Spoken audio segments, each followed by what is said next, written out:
This is the plaintiff, Michael Starius. He says he rented an apartment to the defendant, who he thought was a nice girl, but soon learned she's a complete opposite. She turned out to be a party girl who made a lot of noise and smoked lots of pot. Once he complained, she abruptly moved out, not only leaving him high and dry, but also with a huge mess to deal with. He's here suing the irresponsible girl for the $4,080 he's now out, and to hopefully teach her a lesson.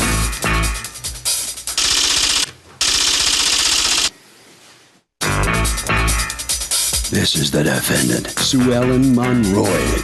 She says there was a huge roach problem in the rat trap apartment the plaintiff duped her into moving into. He also lived at the property, treated her like she was his child living under his roof, and practically tried to give her a curfew. Besides that, he accused her of smoking pot, which she does not do. And if anyone's owed money, it's her. She's accused of rotten renting.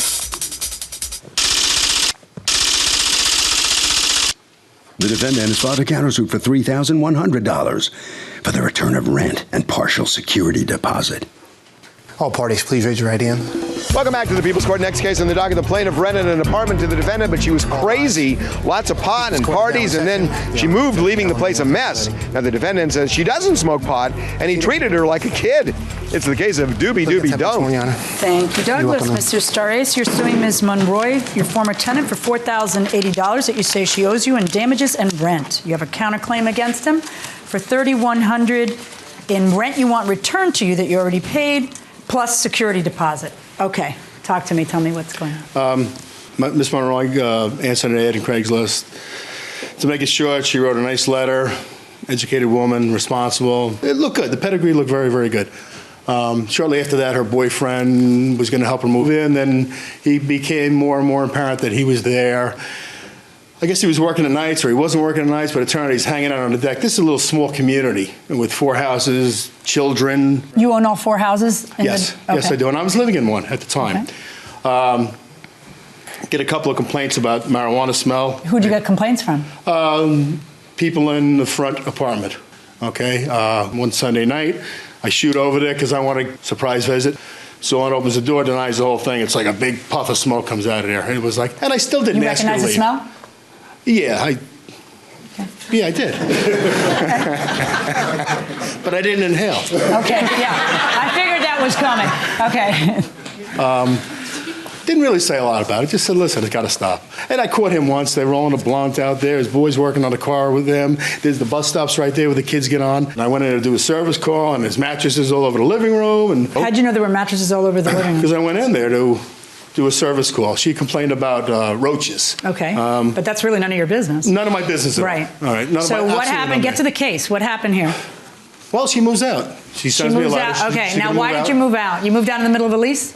Yes, I did. Okay, so you moved out what day? I moved out on April 31st. When did you tell him, hey, I'm moving out? I sent a letter a few days before. There's no April 31st. There's April 30th. Go ahead. I sent a letter a few days before, a certified and notarized letter. Let me see the letter that you sent him. How come you didn't just call him and say, hey, I got to get out of here? Because at that point, the relationship had gotten so bad that I just didn't even want to speak to him. Okay, why had the relationship gotten so bad? Because he was accusing me of things that I wasn't doing. He was harassing of the pot smoking and having my boyfriend live there. My boyfriend was not living there. He actually lived down the street from me, so he used to walk over and, you know, hang out with me or come over to use my car. I had a neighbor of mine tell me that she had, you know, heard something about me smoking pot from him. And okay, but why did you want to move out and you moved out and broke a lease? Why did you break it? Several reasons. The roach problem, which he clearly knew about before I moved in. Also, he lived on the premises and he was just staring at me every single time I would come in and out of the apartment. It was getting to the point where I was feeling a little bit creeped out about it. This is the only man that has a key to my apartment, and he was behaving like it was obsessive behavior. Why? How though? That's your conclusion. I need to hear something that would cause me to conclude it. Well, I mean, I thought that he was coming into my apartment. What made you say that? Because one time I lost a set of keys. I didn't know where they were, and I changed the locks to the apartment. So before I could even give him the set of keys, he comes and knocks on my door telling me, hey, I need the set of new keys. How long after you changed the keys was that he knocked on your door? Like the day after. But did you say to him, how do you even know I changed my keys? Did you ask him? Well, I mean, I didn't ask him, but, you know, I kind of thought about it and said, well, I mean, how did he even know? Because you kind of have to open the screen door just to even see the doorknob. So clearly he opened the door and saw that it was a different doorknob. Tell me about that. I use a specific quick set lock set for the simple reason that a lot of parts are interchangeable. This was something different. It was a Slage or something else. Okay. It was entirely different. So that tells me the locks were changed. Okay, so what evidence do you have that he was walking in? Like, for example, I had, paperwork on my desk, and I keep everything, pretty, set. And I noticed that one day everything was just kind of ransacked, and I'm going, something's going on here. I'm feeling like unsafe at this point. Okay, so prove to me your roach problem that you were talking about. Well, with the roach problem, first of all, I have asthma. And the very first day that I moved in there, that I spent the night there, I got up at 2 o'clock in the morning to go to the bathroom. I noticed at least 6 roaches roaming around in the bathroom. It was disgusting to me. I ended up finding dead roaches in the cabinets. I ended up finding roach-killing products. All right, and what's your version of that? So can a landlord evict a tenant for smoking pot in an apartment in a state where it's not legal, but it's like a minor crime? What do you think? I think so. You can evict him? I believe so, yes. Huh, what do you think? Yes, I agree. To evict him? Yeah. You all agree with that? You can evict him? Most definitely, yes. Just because any violation of law is enough to evict him? Yes. Interesting. I'm surprised by this. Going inside the courtroom. I never saw a roach in that apartment in 22 years. Yeah, that's not. Many of my apartments. Did she tell you that she was seeing roaches? Yes. Okay, how many times did she tell you that? Once. No. Hold on, ma'am. Sorry. Once I had an exterminator go in. Can I see the receipt from the exterminator? So, he came in, I believe, on the 6th of April? No. Came in on the 6th of February. Oh, okay, all right. Inspected apartment 1C, is that yours? Yes. For the above insects, no activity seen in the apartment. It just says inspection. Did he do anything? He never did anything? He never sprayed? Well, so the guy came in first and said, I don't see a roach. And then he comes in again 2 weeks later and says, I don't see a roach. No, the only roaches were from the marijuana, as far as I'm concerned. Okay, so you decide you're going to leave, and you leave. And you hadn't paid May, right? No, I hadn't paid May. No. Okay, you have a security deposit on that side of how much? It was $800 for security deposit. I have the receipts right here. I used to have you leave behind. receipts. Did you clean the place when you left? I did, yes. I have pictures of how I Let me cleaned see the place. pictures of how you left the place. But according to you, not only did she not clean the place, but she did some damage, and you're laying claim to the security deposit for that reason, and then some. Yes. For rent. Your Honor, I have pictures of the roaches.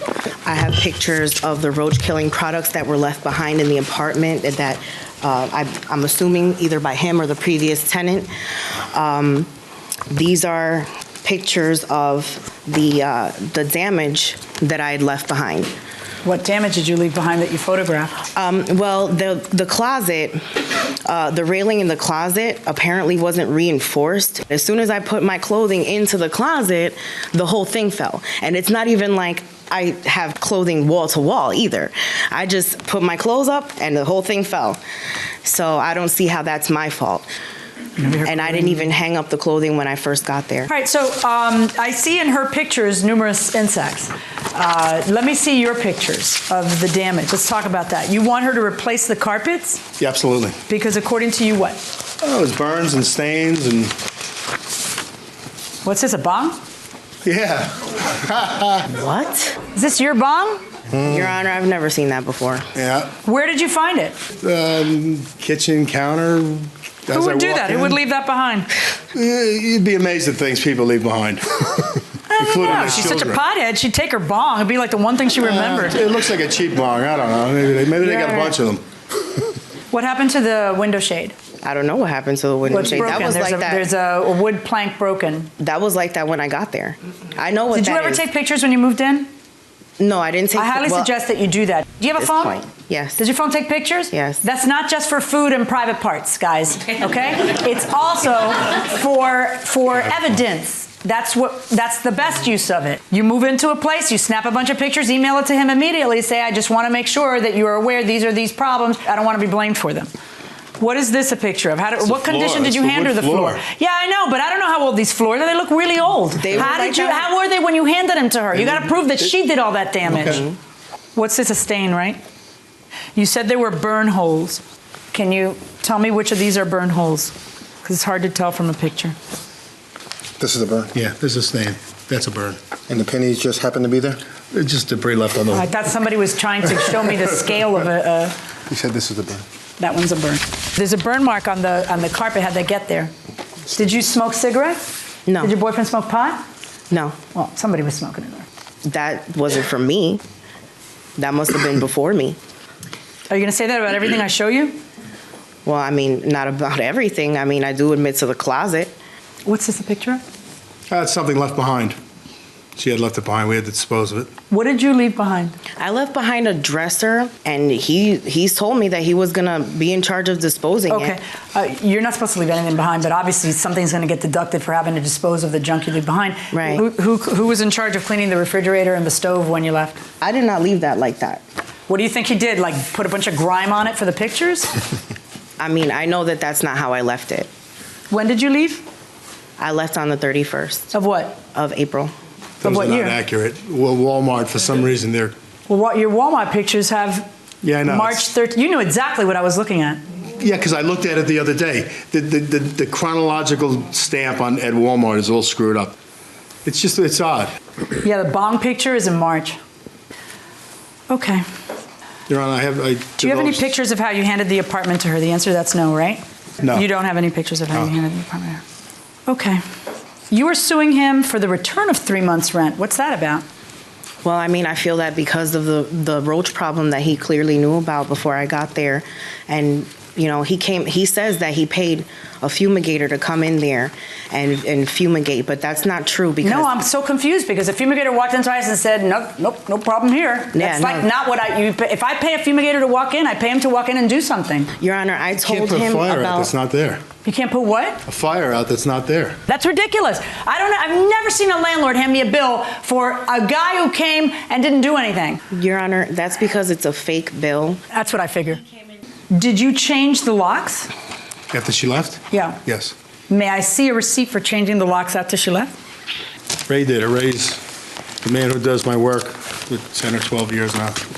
Now, I'm only asking for a partial payment on the carpet because I did get some years out of it. I don't want a new carpet because I know, you have to prove that she did it, right? In order, and that's the problem that you have as a landlord. You're coming in here without a single picture of how you handed the apartment over to her, and so I'm not going to order her to pay a penny for the carpets. You need to prove it like everybody else does.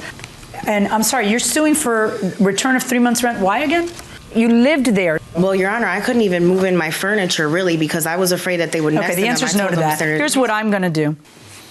I find that she has a right to leave. I find that there was a roach problem, and I find that she has a right to go ahead and leave. I'm going to order her to pay the cleaning fee, the $100 for the garbage removal, and the locks and the shelving that she admits to. That's a total of $400, and that means that you need to return the remaining $400 to the defendant. You don't have the right to keep rent or any of the other damages that you can't prove, and you don't have the right to return of rent. That is my verdict. Good luck, folks.